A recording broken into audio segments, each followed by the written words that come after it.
थोड़ा सा काफी स्किनी टाइप था, मतलब पतला था, बहुत पतला था चार्स। तो फिर मुझे ऐसे लगा कि मुझे थोड़ा सा वेट गेन करना चाहिए, जिसके लिए मुझे लगा भी जिम एक अच्छा जरिया है वेट गेन करने का वगैरह। तो मैं सिर्फ अभी मेरे कपड़े डाले अच्छे लगे और मेरा थोड़ा सा वेट पर्सनैलिटी अच्छी लगे आपकी, तो थोड़ा सा वेट इंक्रीज हो गए, बस यही गोल लेके मैं गया था। लेकिन मैं ये फाइट करता हूँ तब मेरे दिमाग में, माइंड में सिर्फ एक ही सेटअप होता है कि मुझे गोल्ड चाहिए। आए ना आए वो बात की बात है।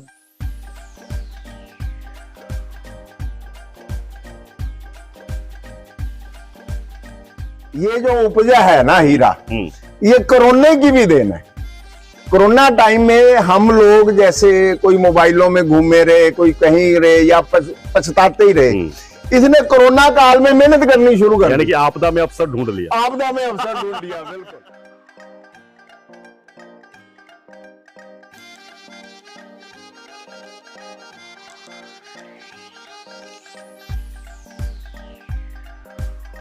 मैं अजय नो अभी जिम वालों शुभकामनावां देना कि आने वाले 26 तरीक को कानपुर च होने वाले कंपटीशन से जीत के आवे। All the best. नमस्कार, आदाब, जिंदगी जिंदाबाद। मैं हूं आपका दोस्त और होस्ट संजीव शाद और आप देख रहे हैं टू द पॉइंट शाद। और मेरे साथ ये जो युवा चल रहा है, कहते हैं कि युवा जब चलता है तो इतिहास बनते हैं, युवा जब सोचता है तो नई क्रांति पैदा होती है, और युवा जब जिंदगी के बारे में सोचता है तो जिंदगी खूबसूरत हो जाती है। हेलो अजय। हेलो सर, क्या हाल चाल? ये अजय बधावन जी हैं। मैं आपको बताना चाहता हूं दोस्तों, इन दिनों इन्होंने बॉडी बिल्डिंग कंपटीशंस के अंदर काफी गोल्ड मेडल जीते हैं और काफी कुछ पाया है आप सबने।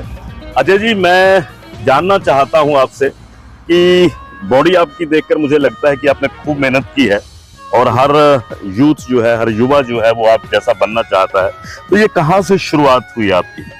सर, ये शुरुआत आज से 4.5 से 5 साल पहले जब मेरे पापा एक्सपायर हुए थे 21 जून 2017, उसके बाद सही शुरुआत की मैंने बॉडी बिल्डिंग में आने की। तो तब भी मैंने कई कंपटीशन खेले थे, तब मैंने डबल में ओवरऑल गोल्ड जीता था।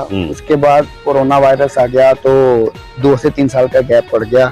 उसी बीच फिर मुझे लगा कि मुझे इसी लाइन को आगे बढ़ाना चाहिए, तो मुझे एक कानपुर से इंटरनेशनल कोच मिला जिनका नाम है साहिबे सिद्दीकी। साहिबे सिद्दीकी। अरे वाह, ठीक है। He is a very good trainer, international coach है वो। तो उनकी गाइडेंस के अंदर मैंने अपना ये करियर स्टार्ट किया। धीरे धीरे डाइट वर्कआउट मैंने भी अपना 100% दिया, मेरे कोच ने भी अपना 100% दिया। तो धीरे धीरे उन्होंने कहा भी चलो कोई बात नहीं, अब हम कंपटीशन की तैयारी करते हैं। तो आज से तकरीबन 1 से 1.5 महीना पहले फिर मैंने ये कंपटीशन की तैयारी स्टार्ट कर दी। ठीक। जो 20 तारीख और 21 तारीख की जून को होना था, जो कि दिल्ली में होना था, तालकोतरा स्टेडियम में और कमानी स्टेडियम में। जो 20 तारीख को कमानी ऑडिटोरियम में हुआ, उसका नाम था इलाइट चैंपियनशिप। इलाइट चैंपियनशिप, जो कि एक नेशनल लेवल की चैंपियनशिप थी, जिसमें से हरियाणा, साउथ से, पश्चिम बंगाल से, काफी स्टेट से मेरे साथ थे जो मेरे साथ लड़ाई कर रहे थे वहाँ पे, फाइट कर रहे थे आपके साथ। मतलब फाइट का मतलब है जो मेरे कंपटीशन में थे, जो मेरे साथ खेल रहे थे, मेरे से स्टेज शेयर कर रहे थे। तो फिर इलाइट चैंपियनशिप में जो मेरी लाइन, खुद की लाइन है, वो है बॉडी बिल्डिंग की लाइन, जिसकी मुझे काफी प्रैक्टिस भी है, जो मैंने पहले खेला भी हुआ है। उसमें मैंने अपनी कैटेगरी में गोल्ड मारा। अरे वाह। जो तो उसके बाद एक कैटेगरी इसी बॉडी बिल्डिंग में आती है जिसका नाम है क्लासिक बॉडी बिल्डिंग। वो थोड़ी सी बॉडी बिल्डिंग से डिफरेंट होती है, जो मैंने पहली बार ही ट्राई किया था सिर्फ और सिर्फ मेरे कोच के कहने से। लेकिन ये जो यात्रा है आपकी बड़ी लंबी है और यहाँ तक आने के लिए आपने काफी मेहनत की है। लेकिन ये किसका सपना था कि आप बॉडी बिल्डर बने? सर, ये फिलहाल किसी का सपना नहीं था, ना मेरा सपना था, ना ही मेरे घर वालों का सपना था। एक्चुअली मैं थोड़ा सा काफी स्किनी टाइप था, मतलब पतला था, बहुत पतला था चार्स। तो फिर मुझे ऐसे लगा कि मुझे थोड़ा सा वेट गेन करना चाहिए, जिसके लिए मुझे लगा भी जिम एक अच्छा जरिया है वेट गेन करने का वगैरह। तो मैं सिर्फ अभी मेरे कपड़े डाले अच्छे लगे और मेरा थोड़ा सा वेट पर्सनैलिटी अच्छी लगे आपकी, थोड़ा सा वेट इंक्रीज हो गए, बस यही गोल लेके मैं जिम में गया था। लेकिन अजय, मैं आपके पापा को भी जानता हूँ, जी। उनकी अभी पीछे बरसी निकली है। हाँ जी, हाँ जी। और बरसी के दिन ही आपने गोल्ड मारा है।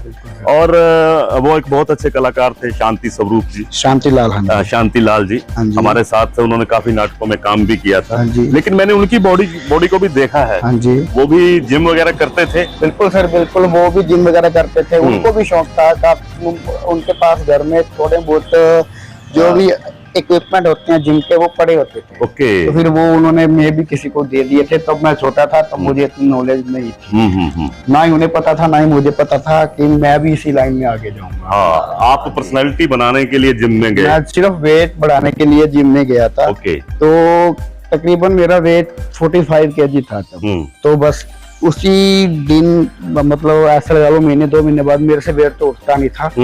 तो अचानक से मैंने वहाँ जिम वालों ने कहा नहीं ये कहाँ से आ गया? हाँ बिल्कुल जी, बिल्कुल वही स्टोरी में आगे कर रहा हूँ अभी। तो एक था वहाँ पे, कोई था हाँ जी, उस मैंने 5 kg का डंबल उठाना था। तो गलती से 20 से 25 kg का शायद डंबल था, जिसको मेरे हाथ लग गया, नहीं उठा मेरे से। तो वो मुझे देख के हंसने लगा भी भाई तू अपनी औकात के अकॉर्डिंग वेट उठा, ये तुम्हारे लिए नहीं है, जो तुम्हारे लिए तू वही कर। बस उस दिन पता नहीं वो उसने कहा और आपने वो चैलेंज मान लिया। पता नहीं क्या बात है दोस्तों, जब कोई बात दिल पर लगती है तो फिर वो बुलंदियों को छू लेती है। अजय जी, ये कंपटीशन का सिलसिला कहाँ से शुरू हुआ कि इसमें कंपटीशन भी लड़ा जा सकता है? कंपटीशन भी लड़ा जा सकता है। इसमें सबसे पहले जो स्टार्ट होते हैं वो अपने जेनेटिक्स होते हैं, जो हमें अपने पेरेंट्स से मिलते हैं। ठीक है। तो जो सबसे पहले मैं जिम लगाता था, तो मेरे कोच ने कहा भी तेरी बॉडी अच्छी जा रही है, तुम्हें कंपटीशन में जाना चाहिए, तुम्हें इसको लोगों को दिखाना चाहिए। ठीक है, लोगों के सामने आना चाहिए। तो बस फिर वहीं से धीरे धीरे शुरुआत करते मुझे भी इसमें इंटरेस्ट आने लग गया। तो बस इसी इंटरेस्ट को आगे लेके तो यहाँ तक आ गया सर। क्या कहना चाहोगे युवाओं को? युवाओं को यही कहना चाहूंगा कि पहले नंबर पे अपनी सेहत है। मैं नहीं चाहता कि हर कोई बॉडी बिल्डर बने, कि किसी का कुछ सपना है, किसी का कुछ सपना है, बट अपनी सेहत के लिए, अपनी हेल्थ के लिए, अगर आपको ठीक रहना है, अच्छा रहना है, अंदर से भी तंदुरुस्त रहना है, तो आपको जिम लगानी चाहिए। अगर आप जिम लगाओगे खुद ब खुद आप फास्ट फूड वगैरह तो छोड़ ही दोगे। वो जिम एक लाइन ही ऐसी है कि धीरे धीरे अपने आप ही ऐसा लगता है अभी मुझे ये नहीं खाना चाहिए, क्योंकि मेहनत इतनी आप फिर छोड़ते भी होंगे कुछ तली वाली चीज? सर मुझे 4 साल पिछले हो गए, मैंने कभी कोई फास्ट फूड नहीं खाया। कोई fast food, cold drink? Cold drink को हाथ में नहीं लगाया सर। अरे वाह। जिस दिन मुझे चीट मिलती है मैं तब भी नहीं पीता। So very very dangerous chemical. क्या बात। तो आज से 16 महीने हो गए मैंने खाना नहीं खाया, रोटी। कुल मिलाकर ये शरीर बनाने के लिए आपको तपस्या भी करनी पड़ी? बहुत सर। हाँ जी।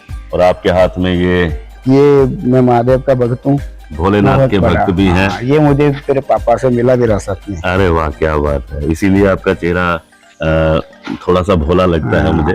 भगवान का आशीर्वाद भी साथ में होता है, बुजुर्गों का आशीर्वाद, मार्गदर्शन भी साथ में होता है, तभी ये यूथ जो है कुछ ना कुछ कर पाता है। लेकिन इसके लिए एक लक्ष्य बहुत जरूरी है। अभी आपने पिछले दिनों इनाम जीते हैं, वो कौन कौन से इनाम जीते हैं? सर जो 20 जून को मैं दिल्ली में खेला वो था इलाइट चैंपियनशिप। इलाइट चैंपियनशिप कमानी ऑडिटोरियम में हुई। उसमें जो मेरी मेन कैटेगरी बॉडी बिल्डिंग है, उसमें मैंने अपनी कैटेगरी में एक गोल्ड मारा। अच्छा। और क्लासिक बॉडी बिल्डिंग थी जो मैंने फर्स्ट टाइम ट्राई की, जो मेरे कोच ने कहा भी तुम्हें खेलना चाहिए, ट्राई करो, अच्छी है। उन्होंने मुझे थोड़ा सा समझाया, ठीक है भी ऐसे करना है, ऐसे करना है। उनकी गाइडेंस से ही मैं स्टेज पे गया, खेला। तो फिर मैंने वहां ब्रॉन्ज मेडल जीता, मतलब 3rd पोजीशन मेरी वहां भी आ गई। तो उसके बाद जो नेक्स्ट डे था वो तालकोतरा स्टेडियम में था। वहां मिस्टर यूनिवर्स होना था सर। मिस्टर यूनिवर्स जो नेशनल लेवल का, उससे भी थोड़ा सा डिफिकल्ट कंपटीशन था। तो फिर वहां जो मेरी बॉडी बिल्डिंग थी, जो मेरी खुद की लाइन थी, वहां मैंने दोबारा से फिर गोल्ड मारा। 21 जून को हुआ था। क्या बात। ठीक है। उसके बाद जो क्लासिक बॉडी बिल्डिंग थी उसमें मैंने सिल्वर मार दिया इस बार। अगर एक दिन पहले मैंने 3rd पोजीशन, यानी कि आपने 2 गोल्ड, 2 सिल्वर, 1 ब्रॉन्ज और 1 इलाइट प्रो कार्ड जीता सर। अच्छा एक बात बताओ, जब आप ये फाइट करते हो है ना, हाँ जी, जीतने के लिए करते हो है ना, बिल्कुल जी बिल्कुल। तब आपके दिमाग में, माइंड में क्या सेटअप होता है? जब मैं ये फाइट करता हूँ तब मेरे दिमाग में, माइंड में सिर्फ एक ही सेटअप होता है कि मुझे गोल्ड चाहिए। आए ना आए वो बात की बात है, मुझे अपना 100% देना है। मतलब आप जो भी काम करते हैं 100% देना है बस। अगर कोई मेरे साथ पोज कर रहा है, वो अपनी मेहनत करके आया सर, ऐसे तो स्टेज पे नहीं आया, क्योंकि वो भी आया बिल्कुल बहुत मेहनत करके आया होगा, बट मैं भी मेहनत करके आया हूँ। मुझे खुद को देखना है, मुझे अपना 100% देना है, चाहे कुछ हो जाए। अजय एक बात और मैं आपसे जानना चाहता हूँ, आपको भी पता है आपकी उम्र के लोग जो हैं, जो हमारे छोटे बच्चे हैं, वो इन दोनों मोबाइल्स में ज्यादा बिजी हो गए हैं ना। जो स्मार्ट वर्क है, हार्ड वर्क जिसको बोलते हैं, हार्ड वर्क नहीं कर पाते, लेकिन वो स्मार्ट गेम्स खेलते हैं, उसमें सारा कुछ करते हैं। ऐसे बच्चों को विशेष तौर पर उनके पेरेंट्स को क्या कहना चाहेंगे कि ये बच्चे कैसे आप जैसे बने? नहीं सर, ये उनका खुद का कोई गोल होना चाहिए पहले तो। जो मोबाइल है ठीक है, मोबाइल भी जरूरी है, चलाना चाहिए, बट एक्सेस में नहीं चलाना चाहिए, ठीक है। उनको थोड़ा सा बिजी रखना चाहिए अपने काम में। उनका जिसमें इंटरेस्ट है वो उनको खुद को ही उस तरफ ही लेके जाना चाहिए। पेरेंट्स को यही चाहिए कि मोबाइल उन्हें चलाने दे, बट एज अ लिमिट में चलाने दे तो अच्छा है। उनको बिजी रखो, उनको गेम्स में भेजो, उनको कहीं और भेजो। जितना बिजी रखेंगे बच्चे, अगर उनको होमवर्क मिलेगा वो वहां बिजी रहेंगे, तो मोबाइल उठाएंगे ही कम से कम। क्या बात है दोस्तों, मोबाइल चलाओ जरूर, अजय जी कहते हैं, लेकिन लिमिट के साथ चलाएं। और बहुत सी बातें निकल कर आई हैं, अपने जिंदगी में 100% दें। और एक खूबसूरत बात ये भी निकल कर आई है कि मेरे दिमाग में सिर्फ और सिर्फ जीत होती है, गोल्ड होता है। हिम्मत करने वालों की कभी हार नहीं होती। दुनिया में यूं ही किसी की जय जयकार नहीं होती। हरियाणा पब्लिक स्कूल के इस प्रांगण में हम सब खड़े हैं, आप भी यहाँ पर कार्य करते हैं, लेकिन आप यहाँ पर पेन और कॉपी के साथ कार्य करते हैं। पेन और कॉपी और कंप्यूटर में काम करते हैं। वो दिमाग का है, जब आप जिम में जाते हैं वो दिल का है। दिल और दिमाग का अनूठा संगम है अजय वधावन। और दोस्तों एक आपके प्रो कार्ड होता है, प्रो कार्ड मिला। हाँ जी, प्रो कार्ड मिला, उसके लिए आपको शुभकामनाएं। आप फॉरेन भी जा सकते हैं। मैं आउट ऑफ इंडिया खेलने के लिए एलिजिबल हूँ, जो कि UIBBF की फेडरेशन में मैं अगर कोई भी कहीं भी कंपटीशन होता है तो मैं एलिजिबल हूँ, मैं वहाँ खेल सकते हैं आप। क्या बात है, आप खेलें और खूब सारे इनाम जीतें। ये डबवाली चाहती है, क्योंकि आप डबवाली के बेटे हैं, डबवाली की धरा पर आपका जन्म हुआ है, और ये माता पिता का सपना भी है दोस्तों। पिता की बरसी और बेटा ये गोल्ड मेडल जीत के लाए, हम सब के लिए गर्व की बात होती है, सम्मान की बात होती है। और मैं टू द पॉइंट शाद की तरफ से आपको शुभकामनाएं भी देता हूं कि आप आगे आगे आगे ही बढ़ते जाएं। और आपसे भी फिर खेलूंगा इसी 26 को। परसों कानपुर में इंडिया लेवल का कंपटीशन है, जिसमें मैं पार्टिसिपेट करूंगा। 26 को कानपुर में।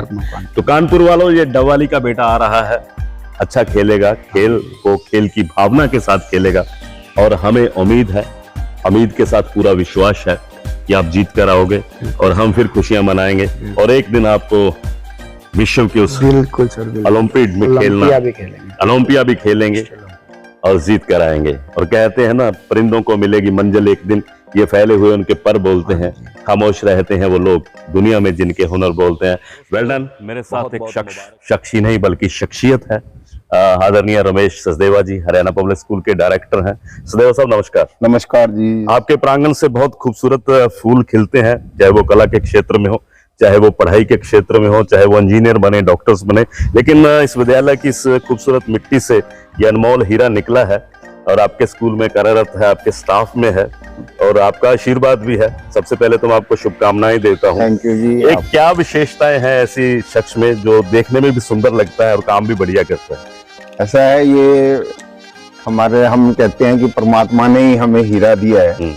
सबसे पहली बात ये है कि जैसे मैं आपको देखता हूँ वैसे ही इनको देखता हूँ कि जुनून क्या होता है। अरे वाह, क्या एक विद्यार्थी में जैसे हम कहते हैं जुनूनी आदमी जो होना चाहिए, वो जुनून इसमें है। जैसे हम आपको कहते हैं कि भी युवाओं में जो आपने उनको नशे से हटा करके मोड़ने का काम किया है, वही काम जो है ये लड़का कर। लेकिन आचार्य जी, पीछे एक सोच होती है ना, पीछे क्या है, पर्दे के पीछे कौन लोग होते हैं ना, बहुत सारे लोग ऐसे होते हैं जो उनको मोटिवेट करते हैं। जब आप मेरी बात करते हो तो मुझे माँ कोरियोग्राफी की भी याद आती है। कन्या भ्रूण हत्या के खिलाफ न जाने मैंने कितने खूबसूरत रंग इस धरा से सीखे हैं, इसी तरह से जो खुशबू हमने दूर दूर तक फैलाई है वो एक अलग बात है, आनंद की बात है, गर्व की बात है, सम्मान की बात है। और इसके पीछे भी आपका मार्गदर्शन है, इनके माता पिता का आशीर्वाद है और इनकी कड़ी मेहनत भी है। क्या विशेषता है कि हरियाणा में सिर्फ एक ही शख्स है? सबसे बड़ी जो इसकी बात है कि मैं समझता हूँ कोरोना काल ने बहुत कुछ दिया है। ये जो उपजा है ना हीरा, ये कोरोना की भी देन है। कोरोना टाइम में हम लोग जैसे कोई मोबाइलों में घूमे रहे, कोई कहीं रहे या पछताते ही रहे, इसने कोरोना काल में मेहनत करनी शुरू कर दी, यानी कि आपदा में अवसर ढूंढ लिया। आपदा में अवसर ढूंढ लिया, बिल्कुल। और वो जो है ना, उसी दौरान इसने एक वो डाइटिशियन जो ट्रेनर है साइबर संपर्क में आए, उनके संपर्क में आ गई जी। फिर इन्होंने ट्रेनिंग लेनी शुरू कर दी और ट्रेनिंग लेनी शुरू कर दी तो ड्यूरिंग दैट इनको कोरोना हो गया। Oh my God. तो परंतु हम इनके साथ थे भी, कोरोना कुछ नहीं, क्योंकि मुझे होकर के हटा था, तो इसने भी हिम्मत नहीं हारी और ये अपना लगा रहा। और वो मेहनत जो है इसकी लगातार, क्योंकि सबसे बड़ी बात होती है कि परिवार का बड़ा सहयोग होता है, मित्रों का बड़ा सहयोग होता है, संगत का बहुत। यहाँ इसको सबसे बड़ी चीज हम ये कहते हैं कि ये इतना हार्ट विनिंग बच्चा था। हमारे यहाँ जितने खास तौर पे सेवक हैं, सफाई वाले हैं, ड्राइवर हैं और हैं, वो भी इसको प्रमोट करते थे कि तुम आगे जाओ। क्या बात।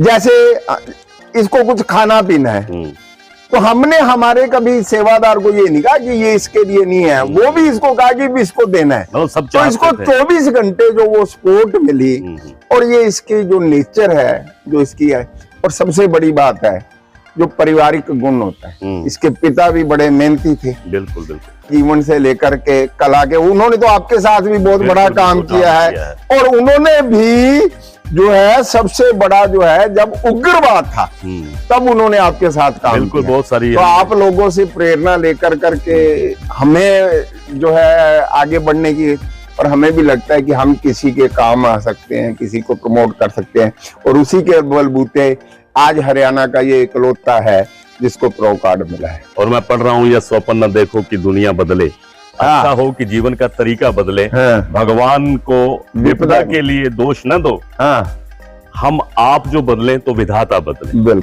क्या बात है। दीवारें भी बोल उठती हैं। ये हरियाणा पब्लिक स्कूल की विशेषता भी रही है कि झुक जाता है अंबर अक्सर रूह की प्यास बुझाने को, फल वाले तरु झुक जाते हैं हमको कुछ समझाने को, तम की कुछ औकात नहीं दिनकर से टकराने की, दिनकर अस्त हुआ करता है नया सवेरा लाने को। दोस्तों नया सवेरा लाने के लिए बिल्कुल तैयार है। अभी कानपुर में ये खेलने के लिए जाएगा, आपका आशीर्वाद भी है और मार्गदर्शन भी है, और हम सब चाहते हैं कि जिंदगी और खूबसूरत बने और प्राइज जीते, और डबवाली का नाम, हरियाणा का नाम, पूरे भारत वर्ष का नाम हमारा अजय करे और हमेशा अजय रहे, अजय रहे। बिल्कुल। और फिर हम सब मुस्कुरा कर कहेंगे जिंदगी जिंदाबाद।